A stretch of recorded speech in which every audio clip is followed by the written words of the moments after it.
वृंदावन के गली में जो संत महात्मा विहार कर रहे थे, भ्रमण कर रहे थे, घूम रहे थे, बाबा जी से पूछना चालू किया। एक बाबा जी से कहा, सुनिए, हम फलाने जगह से आए हैं और मन में हार्दिक इच्छा है, भगवान श्री कृष्ण का दर्शन चाहते हैं।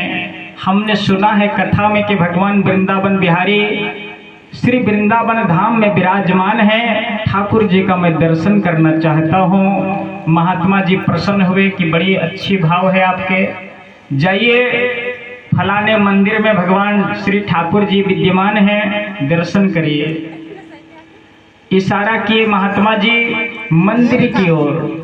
मंदिर गया राजकुमार, लेकिन अंदर जा करके भगवान श्री कृष्ण का दर्शन तो हुआ, करना चाहते हैं। लगता है वो बाबा जी को पता नहीं था, हमको दूसरे से पूछना पड़ेगा। फिर नाराज होकर वापस लौट आया।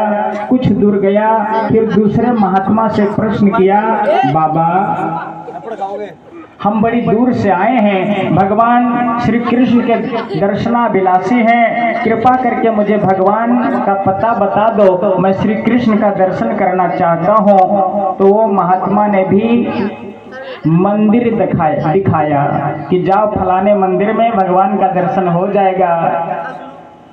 फिर वो मंदिर गए, लेकिन वहां भी ठाकुर जी की प्रतिमा नजर आई। बोले वृंदावन बिहारी लाल की।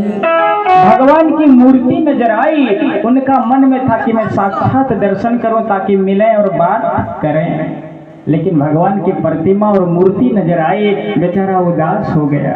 फिर वापस लौट के आया, तीसरे महात्मा से बाबा से पूछा कि मैं भगवान श्री कृष्ण का दर्शन चाहता हूँ। वो बाबा ने भी मंदिर ही दिखाया। जिन जिन महात्मा से पूछा, जिन जिन जन से पूछा, सब ने मंदिर की ओर इशारा किया। मंदिर मंदिर प्रतिकर शोधा, सब जगह संशोधन किया, सब जगह तलाश किया, लेकिन हर मंदिर में भगवान की मूर्ति दिखाई दी, प्रतिमा दिखाई दी, साक्षात ठाकुर जी का दर्शन नहीं हुआ। बेचारा सुबह से लेकर के दोपहर, दोपहर से लेकर के संध्या काल की बेला हो गई, लेकिन भगवान श्री कृष्ण का साक्षात दर्शन नहीं हुए। तो मन उदास हो गया, नाराज हो गया, विचार करने लगा कि क्या महात्मा जी कथा में झूठ बोले कि भगवान श्री कृष्ण वृंदावन धाम को त्यागते नहीं हैं क्षण मात्र के लिए भी? ना, कथा तो झूठ हो नहीं सकती।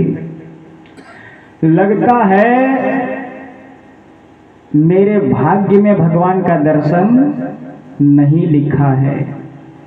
वो परम भाग्यशाली है जो ठाकुर जी का दर्शन कर पाते हैं। लगता है मुझ जैसे अभागा के भाग्य में जो है भगवान का दर्शन लिखा नहीं है।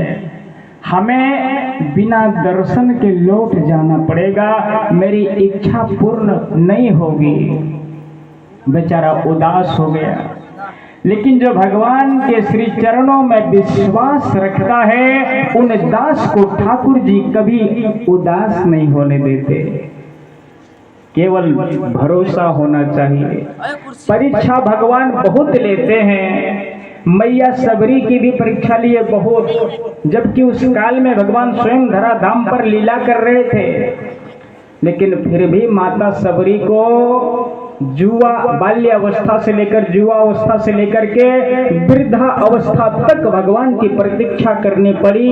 अंत में ठाकुर जी पर विश्वास था, भगवान का दर्शन हुआ।